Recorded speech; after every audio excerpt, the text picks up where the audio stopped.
नमस्कार, आप देख रहे हैं 4 PM। मैं हूं आपके साथ सिमरन। नरेंद्र मोदी को हमेशा से चुनौती देने वाले राहुल गांधी लोकसभा चुनाव के बाद से और निखर कर मजबूती के साथ मैदान में हैं। बता दें कि 2014 से लगातार सत्ता में रहने वाली बीजेपी और मोदी की राहुल गांधी ने नींद उड़ाकर रख दी है। हमेशा मोदी को चुनौती देने वाले राहुल गांधी का इस बार सदन में कद और बढ़ गया है। उनके ऊपर जनता बड़ी जिम्मेदारी है। सदन में राहुल गांधी को जनता के हक के लिए आवाज उठानी है। वहीं हमेशा ही राहुल गांधी समय समय पर जनता के मुद्दे को उठाते रहते हैं और सरकार को आईना दिखाने का काम किया है। बता दें कि 2004 में जब राहुल लोकसभा में पहुंचे तो उन्हें तत्कालीन प्रधानमंत्री मनमोहन सिंह के नेतृत्व में केंद्रीय मंत्री के रूप में काम करने के कई प्रस्ताव और अवसर मिले। लेकिन 2014 में जब तक कि यूपीए सरकार सत्ता से बाहर नहीं गई, वहीं राहुल इससे लगातार इनकार करते रहे। वहीं पूर्व पीएम मनमोहन सिंह ने 3 बार सार्वजनिक तौर पर कह चुके हैं कि उन्होंने राहुल को अपने मंत्री परिषद में शामिल होने की सलाह दी थी। हालांकि राहुल ने ये मानते हुए इससे दूरी बना रखी कि उनके पास मंत्री पद के लिए जरूरी अनुभव या योग्यता की कमी है। शायद राहुल को अपने पिता की विरासत याद थी। बता दें, राजीव गांधी 1984 में प्रधानमंत्री बने थे। तब उनकी उम्र सिर्फ 40 साल थी। पीएम पद पर उनकी ताजपोशी दुखद और कठिन परिस्थितियों में हुई थी। राजीव का आधुनिक दृष्टिकोण, तकनीक पर उनका जोर और देश की अर्थव्यवस्था, समाज और मानसिकता में रिफॉर्म लगाने की उनकी मंशा शायद पूरी नहीं हो सके। वे षड्यंत्रों, दुस्साहसों और सत्ता के खेल के जाल में फंस गए, जिसकी कीमत आखिरकार मई 1991 में उन्हें अपनी जान देकर चुकानी पड़ी। वहीं 54 साल की उम्र में राहुल जब कहीं ज्यादा तैयार और संतुलित नजर आते हैं। 2011 से 2014 के बीच गांधी परिवार के इस वारिस को कई झटके लगे और उन्होंने राजनीतिक विरोधियों द्वारा बदनामी और उपहास का सामना करना पड़ा, लेकिन वे इससे अप्रभावित रहे। वे अपनी राजनीतिक रणनीति का आंकलन करते रहे और उससे सीखकर उसमें सुधार करते रहे, जब तक कि भारत जोड़ो यात्रा ने उन्हें एक उद्देश्य और दिशा नहीं दे दी।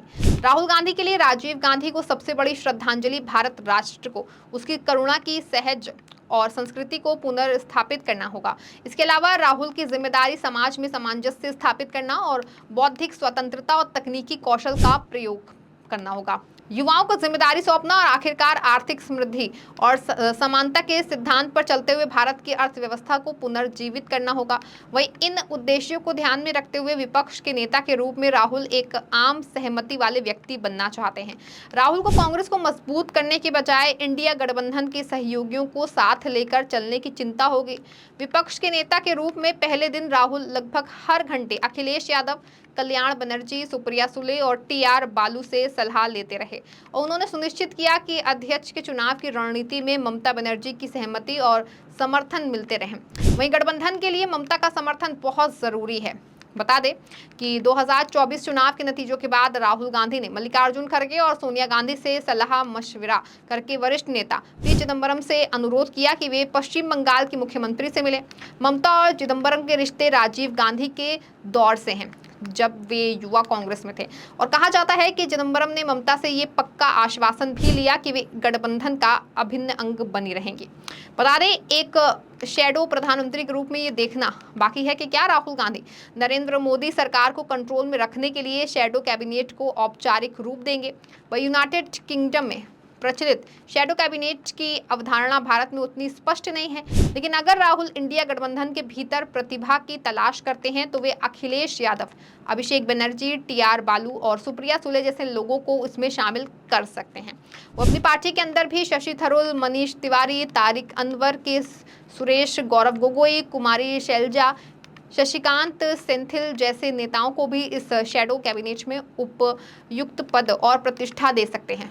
आपको बता दें कि शैडो कैबिनेट का ये सिस्टम मीडिया और मतदाताओं को ध्यान में खींच सकता है। हालांकि इसके लिए जरूरी है कि इंडिया गठबंधन 2029 तक अपनी भागीदारी बनाई रखे। अब जबकि राहुल गांधी औपचारिक रूप से कांग्रेस के राजनीतिक नेतृत्व का प्रतिनिधित्व कर रहे हैं और उन्हें पार्टी नेतृत्व को अधिक महत्व देने की आवश्यकता है। वहीं अखिल भारतीय कांग्रेस कमेटी के प्रमुख मल्लिकार्जुन खड़गे की शैली और कार्यप्रणाली ऐसी है कि वे नेता प्रतिपक्ष के रूप में राहुल को रखेंगे। हालांकि पार्टी की कार्यप्रणाली को और भी चुस्त दुरुस्त और एक्टिव करने की जरूरत है। वहीं इस प्रस्तावित योजना में राहुल गांधी के लिए ये एक राजनीतिक सचिव उनका उद्देश्य पूरा कर सकता है। राहुल केसी वेणुगोपाल को चुनने के बजाय शशिकांत सेंथिल या प्रणीति शिंदे जैसे कुछ युवा चेहरों पर विचार कर सकते हैं। आपको बता दें, खड़गे अक्टूबर 2023 से कांग्रेस अध्यक्ष हैं और अपने कर्तव्य को समर्पित और सराहनीय तरीके से निभा रहे हैं, लेकिन निर्णय लेने की प्रक्रिया में देरी से संबंधित मुद्दे भी रहे हैं। एक बड़ी समस्या दिल्ली में एक ऐसे शख्स की कमी है जो मुद्दों को सुना करे। ये काम अहमद पटेल बहुत ही कुशलता से किया करते थे। अगर प्रियंका केसी वेणुगोपाल की जगह कांग्रेस महासचिव बन जाती हैं तो कांग्रेस पार्टी को नई जान मिल सकती है। राहुल गांधी कांग्रेस और इंडिया ब्लॉक को झारखंड, जम्मू कश्मीर, हरियाणा और महाराष्ट्र के 2024 के विधानसभा चुनावों में परीक्षण का सामना करना पड़ेगा। वहीं अगर एनडीए में 3 में से 4 चुनावों में हार जाता है तो इंडिया गठबंधन की कहानी कहीं ज्यादा आशाजनक हो सकती है। इसमें नरेंद्र मोदी 3.0 सरकार की उम्र पर सवालिया निशान लग सकता है। इसीलिए सभी की निगाहें राहुल और उनके रोड मैप पर हैं। आपको बता दें, संसद में लोकसभा अध्यक्ष पद के चुनाव के दौरान कांग्रेस नेता राहुल गांधी एक नए अंदाज में दिखे और उन्होंने एक बार फिर सफेद कुर्ता पैजामा पहन लिया, दाढ़ी सलीके से सेट कराई। एक रात पहले उन्हें लोकसभा में नेता प्रतिपक्ष चुना गया था। वहीं अपने 20 साल लंबे राजनीतिक करियर में पहली बार राहुल गांधी कोई संवैधानिक पद संभालेंगे। चूंकि प्रधानमंत्री नरेंद्र मोदी को अपने तीसरे कार्यकाल में पूर्ण बहुमत नहीं मिला है और वो गठबंधन की सरकार चला रहे हैं, तो राहुल गांधी के पास खुद को स्थापित और साबित करने का बड़ा अवसर है। और कई बार रिलॉन्च किए जा चुके राहुल गांधी क्या नई जिम्मेदारी को बखूबी निभा पाएंगे? जिन उम्मीदों के साथ जनता ने उनकी पार्टी को 99 सीटें दी हैं, उन पर खरा उतर पाएंगे? आपको बता दें कि इन सवालों के जवाब अगले कुछ महीनों में मिल जाएंगे। वर्ष 2013 में राहुल गांधी को जयपुर से कांग्रेस पार्टी के अधिवेशन में उपाध्यक्ष चुना गया था। तब उन्होंने मार्मिक भाषण दिया था और सत्ता को जहर तक बताया था। कांग्रेस ने उन्हें भविष्य के नेता के रूप में प्रोजेक्ट किया। हालांकि कांग्रेस वर्ष 2014 में लोकसभा चुनाव में अपना सबसे न्यूनतम प्रदर्शन कर 44 सीटों पर सिमट गई थी। तब कांग्रेस ने ये कहकर बचाव किया था कि मनमोहन सिंह सरकार के खिलाफ सत्ता विरोधी लहर थी। वहीं वर्ष 2019 के लोकसभा चुनाव से पहले राहुल गांधी को कांग्रेस का अध्यक्ष चुना गया। बता दें, उन्होंने देश भर में कांग्रेस के प्रचार का नेतृत्व किया, लेकिन पार्टी एक बार फिर बुरी तरह हारी। उसे 52 सीटें मिली। कुल मिलाकर राहुल गांधी के नेतृत्व को जनता ने नकार दिया और राहुल गांधी ने भी अध्यक्ष पद को छोड़ दिया। वर्ष 2019 के बाद राहुल गांधी कुछ समय के लिए अज्ञातवास में चले गए और पार्टी उनसे नेतृत्व का गुहार लगाती रही, पर काफी मान मनोबल के बावजूद वो नहीं माने। वहीं केंद्र में लगातार 10 साल पूरे कर रही नरेंद्र मोदी सरकार के खिलाफ एक बार फिर सत्ता विरोधी लहर का लाभ लेने के लिए कांग्रेस ने राहुल गांधी की ओर देखा। करीब करीब सभी विपक्षी पार्टियों को जोड़कर एक बड़ा गठबंधन बनाया। ये बात और है कि इस बार विपक्षी गठबंधन का नेतृत्व किसी एक चेहरे पर नहीं था, क्योंकि कोई भी राहुल गांधी को आगे रखकर चुनाव नहीं लड़ना चाहता था। फिर कुछ क्षेत्रीय दलों की अपनी प्रतिबद्धताएं हैं। बता दें कि ममता बनर्जी पश्चिम बंगाल और अरविंद केजरीवाल पंजाब में कांग्रेस के खिलाफ चुनाव लड़े। हालांकि कांग्रेस पार्टी ने पूरे चुनाव में साफ कर दिखाया था कि उनके नेता राहुल गांधी हैं और राहुल गांधी ने भी देश भर में जमकर प्रचार किया। बता दें, कांग्रेस पार्टी पिछले कुछ सालों में राहुल गांधी की जबरदस्त ब्रांडिंग करती आई है। भारत जोड़ो यात्रा हो या भारत जोड़ो न्याय यात्रा, राहुल गांधी ने देश को दक्षिण से उत्तर और पूर्व से पश्चिम तक सड़क से नापा है। पिछले कुछ महीनों में सरकार के खिलाफ काफी उत्तेजित नजर आए हैं। बढ़ी हुई दाढ़ी, सफेद टी शर्ट और ब्लैक पैंट, ये उनकी पहचान बन गई थी। सफेद टी शर्ट और ब्लैक पैंट के लिए तो उन्होंने यहाँ तक कह दिया कि मैं सादा लिबास में रहना पसंद करता हूँ, इसलिए सफेद टी शर्ट पहन लेता हूँ।